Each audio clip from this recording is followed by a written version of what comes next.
ज्ञानस्वरूपं निजबोधरूपं योगीन्द्रमीशं बहुरोगिवैद्यं श्रीमद्गुरुं नित्यमहं नमामि।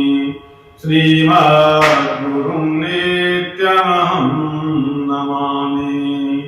ॐ यं ब्रह्मा वरुणेन्द्र रुद्रमरुतः स्तुवन्ति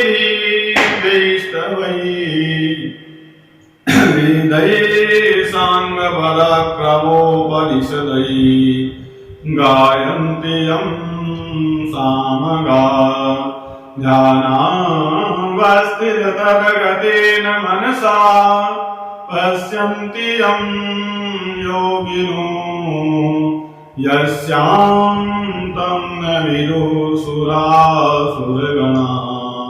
देवाय तस्मै नमः। देवाय तस्मै नमः। ॐ नारायणं नमस्कृत्य नरं चैव नरोत्तमं देवीं सरस्वतीं व्यासं ततो जयमुदीरये। गुरु शंकर भगवान की जय। लक्ष्मी नारायण भगवान की जय। ओम इष्ट देवीभ्यो नमः, कुल देवीभ्यो नमः, स्थान देवीभ्यो नमः, ग्राम देवीभ्यो नमः, एतत् कर्म प्रधान देवीभ्यो नमः, सर्वेभ्यो देवीभ्यो नमो नमः। बोलिए कार्तिक मास की जय। 18वें अध्याय की कथा है। 17वें अध्याय में आपने सुना कि भगवान शंकर के कहने पर विष्णु जी के मोह को दूर करने के लिए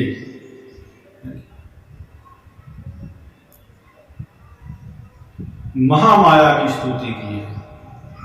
मोहनी माया देवता महामाया की स्तुति करके आशीर्वाद स्वरूप उनसे कुछ बीज लेकर के आए और भगवती ने जैसा निर्देश दिया था उसी के अनुसार उन्होंने जहां विष्णु जी स्थित थे, वृंदा के शरीर की भस्म जहां थी उसमें जाकर के बो दिया।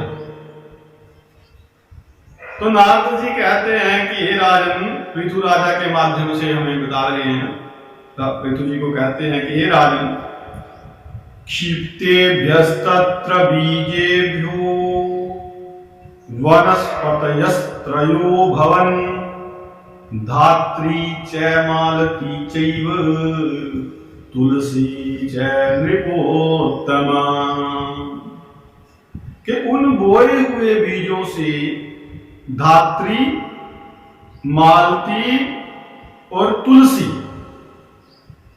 ये 3 वनस्पतियां उत्पन्न हुई। धात्री आंवले को बोलते हैं। आंवले को क्या कहते हैं? धात्री मैंने आंवला। मालती आप देखते हैं, मालती मधुमालती है। और तुलसी, ये 3 वनस्पतियां उत्पन्न हुई। और कैसे उत्पन्न हुई कि धात्र्युद्भवा स्मृता धात्री, मां भवा मालती स्मृता, गौरी भवा च तुलसी, रजः सत्वतमो गुणा। 3 देवियां थी। महामाया के 3 रूप हैं जो बताया कि महाकाली, लक्ष्मी, सरस्वती, गौरी जी कह देते हैं। तो जो ब्रह्मा जी की स्त्री के बीज थे, जो उन्होंने बीज दिए थे ब्रह्मा जी ने समझ, उससे उत्पन्न हुई धात्री। जो लक्ष्मी जी ने दिए थे उन बीजों से उत्पन्न हुई मालती। और गौरी जी ने जो बीज दिए थे उनसे उत्पन्न हुई तुलसी। तुलसी मां तो तुलसी कहलाए। और ये तीनों क्रमशः रजोगुण, सतोगुण और तमोगुण के रूप में ही हुई। इस प्रकार देवी तो स्त्री रूपिण्यो वनस्पतियो दृष्ट्वा विष्णुस्तदा नृपा उत्तस्थौ संभ्रमनाथ वृंदारूपाति सय विभ्रमा। ये राजन तब स्त्री के रूप में इन वनस्पतियों को देखा। ये जो वनस्पतियां हैं स्त्रियों के रूप में उत्पन्न हुई है पहले साक्षात। तो उनको देख करके वृंदा के रूप से जो अतिशय भ्रमित हो गए थे विष्णु भगवान, वो शीघ्र उठ करके बैठ गए और कामासक्त चित्त वाले उन विष्णु जी ने उनको प्रीति से बड़े प्यार से देखा। और तुलसी और धात्री ने भी विष्णु जी को ही देखा। और जो बीज थे लक्ष्मी जी ने दिए थे। जब लक्ष्मी जी ने वो बीज दिए थे तो वो कोई खुशी से नहीं दिए थे, बहुत प्रसन्नता से। उन्होंने कुछ ईर्ष्यासी से दिए थे, दुख सा भी था उनके मन में, क्योंकि एक तो उद्योग क्या कर रहे थे उस समय और दूसरा वृंदा का पातिव्रत्य धर्म। तो इस कारण से लक्ष्मी जी ने जो बीज दिए थे उससे जो स्त्री उत्पन्न हुई वो विष्णु जी से कुछ ईर्ष्या करने वाली उत्पन्न हुई। तो इस कारण जो है उसको फिर बरबरी के नाम से जाना गया। बरबरी के रूप में फिर वो आगे प्रसिद्ध हुई मालती जो है। और धात्री तथा तुलसी ये भी विष्णु भगवान में प्रीति करने से उनकी प्रीति बढ़ाने वाली हुई। तदंतर जो है दुख को भूल चुके देवताओं से नमस्कृत विष्णु भगवान प्रसन्न हुए और उन दोनों समेत जो है वैकुंठ भवन को चले गए। और इसी से कार्तिक के उद्यापन के समय तुलसी मूल के निकट विष्णु की पूजा की जाती है और वह विष्णु की प्रीति बढ़ाने वाली कही गई है। तो ये राजन तुलसी काननम राजन गृहे यस्यावतिष्ठति तद गृहम तीर्थ रूपम तु नायांति यम किंकरा। जिसके घर में तुलसी वन स्थित रहता है उसका घर तीर्थ के रूप में होता है। घर क्या तीर्थ ही है और उसमें यमदूत नहीं आ सकते। और भी बताया महत्व, सर्व पाप हरम पुण्यम कामरम तुलसी वनम रोपयन्ति नरश्रेष्ठास्ते न पश्यन्ति भास्करिं। बताया कि सब पापों को दूर करने वाले और कामना पूरी करने वाले पवित्र तुलसी के वन को जो पुरुष लगाते हैं, तुलसी जो लगाते हैं, वे श्रेष्ठ पुरुष यमराज के दर्शन नहीं करते। और दर्शनम नर्मदायास्तु गंगा स्नानम तथैव च तुलसी वन संसर्गम समेतत्रयं स्मृतम्। नर्मदा नदी जी का दर्शन, गंगा जी का स्नान और तुलसी के वन का संसर्ग, ये तीनों जो है एक समान पुण्य वाले बताए गए। गंगा जी में तो कोई स्नान करे या जाकर नर्मदा जी का दर्शन करे और या फिर बस तुलसी का स्पर्श हो जाए, ठीक बराबर पवित्र। और भी बताया कि तुलसी लगाने से, पालने से, सींचने से, रोपनात् पालनात् सेकात् दर्शनात् स्पर्शनात् नृणाम तुलसी दहते पापम वांग मनः काय संचित। कि तुलसी लगाने से, पालने से, सींचने से, दर्शन से और स्पर्श से भी मनुष्य की वाणी, मन और काया से, मन से, शरीर से, वाणी से, किसी भी प्रकार से इकट्ठे किए हुए पाप हों उनको जला देती है। इतनी तुलसी जी में सामर्थ्य है। तो एक बड़ा अच्छा श्लोक है लिखने का। विधान है। कुछ लोग कह देते हैं अभी हाँ विष्णु भगवान जी पे तुलसी चढ़ाएं, हाँ शंकर जी पे नहीं चढ़ाते। ये पद्म पुराण से लिया गया। यहाँ श्लोक है कि शंकर जी पर भी तुलसी की मंजरी चढ़ती है। वैसे तो और भी जगह है ये शिव पुराण में मिलेगा, लेकिन यहाँ आप देखो कि तुलसी मंजरी भिरिया कुर्याद हरि हरार्चनम। हरि और हर दोनों का अर्चन। नैसे गर्भगृहम याति मुक्ति भागी न संशय।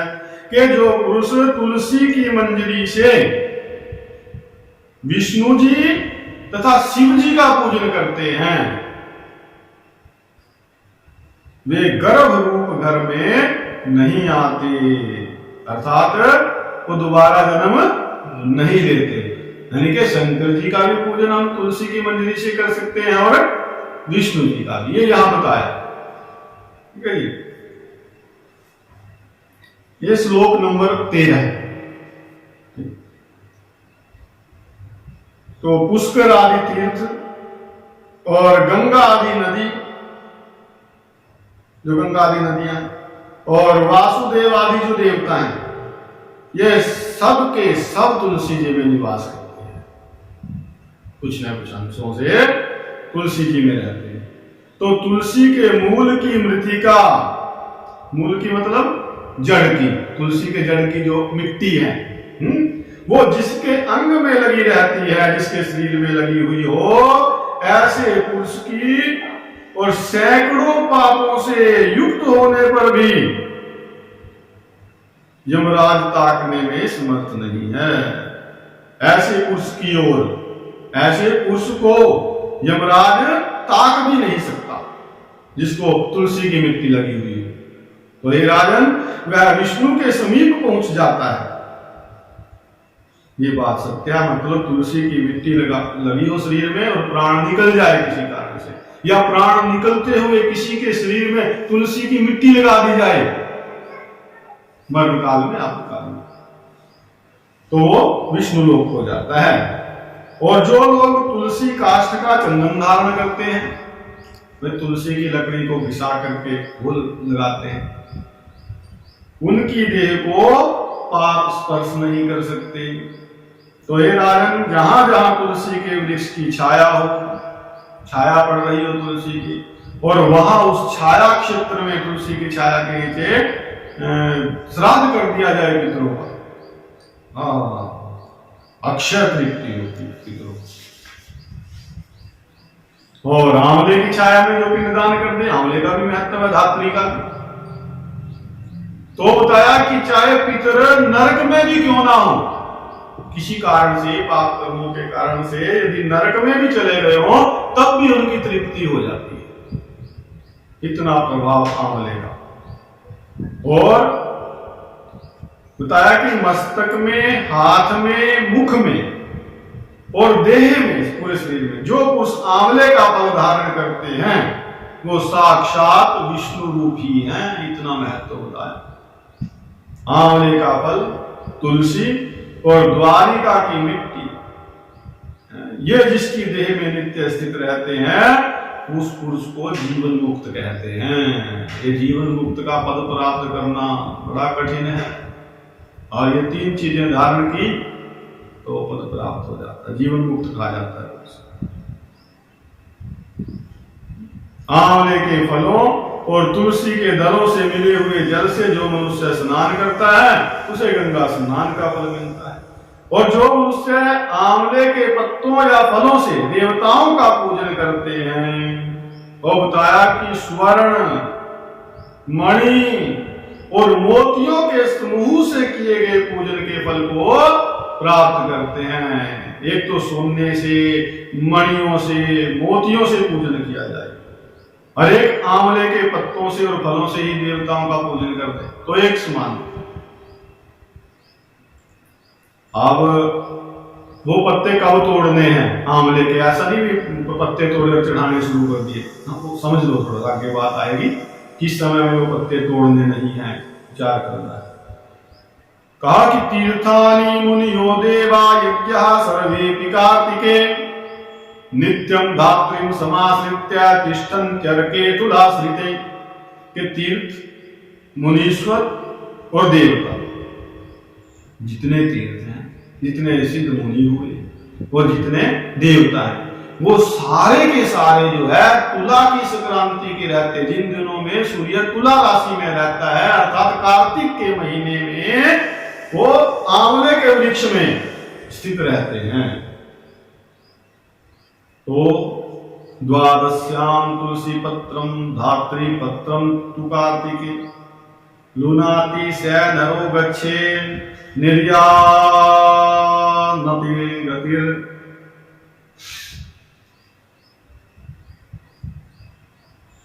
ध्यान देने की बात है, याद रखने की। ठीक है, द्वादशी की तिथि को तुलसी और कार्तिक के महीने में आंवला, इनके पत्तों को नहीं तोड़ना चाहिए। और नहीं तो क्या होता है, पुण्य की बजाय कुछ और ही हो जाता है। कि नरक में वास मिलता है। तो द्वादशी के दिन भूल कर भी तुलसी ना तोड़े। और कार्तिक के महीने में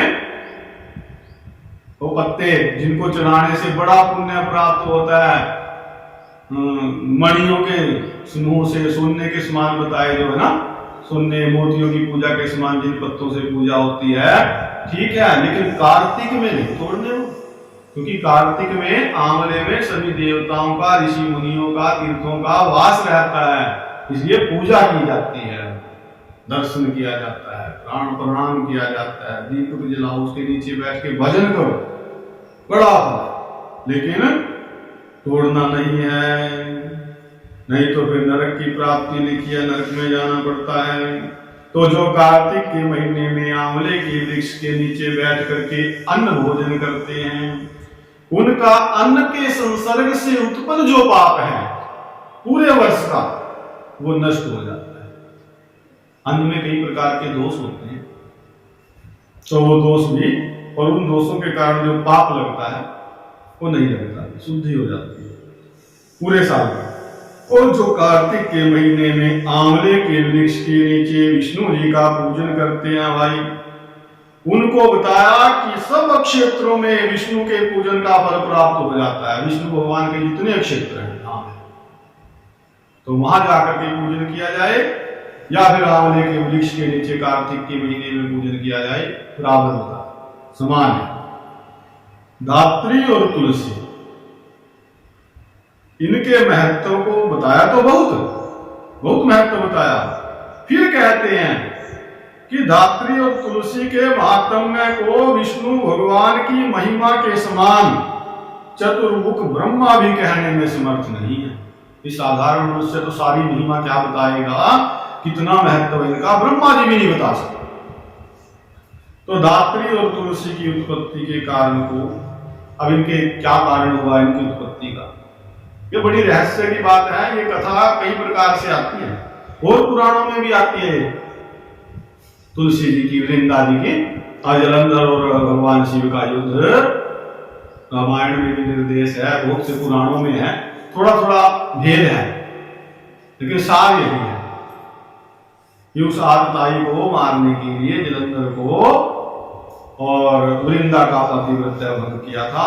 है रहस्य, भगवान की लीला है ये, लेकिन समझना तो छोड़ो, इसको सुनने का कितना महत्व है। सिर्फ जो जिन्होंने ये लीला सुन ली उनको क्या मिले। वो बताया कि धात्री और तुलसी की उत्पत्ति के कारण को जो मनुष्य भक्ति से सुनते हैं या फिर सुनाते हैं, आपने सुन लिया अभी सुनाते हैं, वो पाप रहित होकर के अपने पूर्वजों समेत उत्तम विमानों में बैठ करके, अच्छे अच्छे बड़े बड़े सुंदर विमानों में बैठ करके स्वर्ग लोक को जाते हैं। बोलिए कार्तिक महात्म्य की जय हो। तो ये तो धात्री और तुलसी के महत्व की बात बताई। अब इसके आगे जो कथा शुरू होगी वो कार्तिक के महात्म्य की ही है, कार्तिक के व्रत की, कौन कौन से व्रत हैं वो प्रश्न करेंगे पृथु जी, और नारद जी उनका उत्तर भी देंगे अगले अध्याय में। बड़ी दिव्य कथा, क्योंकि कोई भी सिद्धांत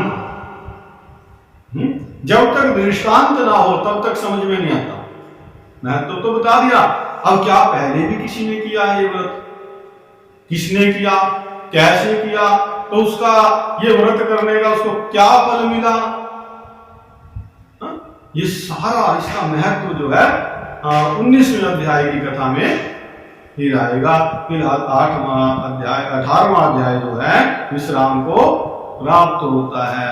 बोलिए कार्तिक महात्म्य की जय, भगवान की जय, बोलिए लक्ष्मी नारायण भगवान की जय, सभी देवी देवताओं की जय, सभी सिद्धों की जय, सभी संतों की जय, सभी भक्तों की जय, बोलिए अपने गुरु महाराज की जय, माता की जय, धर्म की जय हो, धर्म का विनाश हो, प्राणियों में सद्भावना हो, देश का कल्याण